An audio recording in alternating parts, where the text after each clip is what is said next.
I guess I can comment on one thing, and maybe this resonates with folks.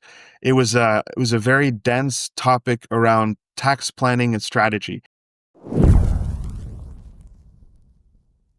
And I'm not sure what your views are on tax, but most times you read tax material, you'll tend to fall asleep. It's pretty pretty dense and um, pretty dense and technical.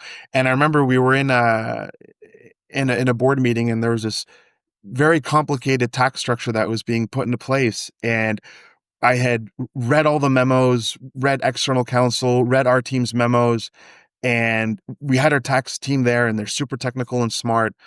And we were presenting, and the audience, think of audit committee members, very, very smart folks, right? They understand all the technical, but they didn't want to hear the technical. They just wanted to hear in layman's terms what thousands of hours worth of work went into, and countless pages of memos.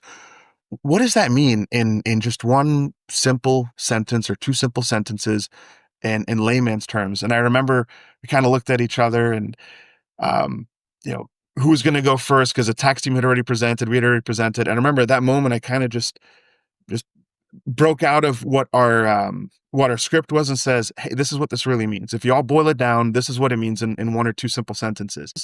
Sometimes you just got to press pause and step back and say, "Hey, there's another way to articulate this in a much more simpler term. If I'm explaining this to my young child, how would I do that?"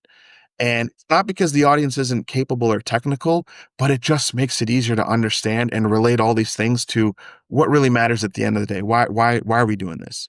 And that was probably one of the highlight aha moments for me with all this work. It led to that one little pinnacle of a conversation that took, I don't know, maybe 60 seconds.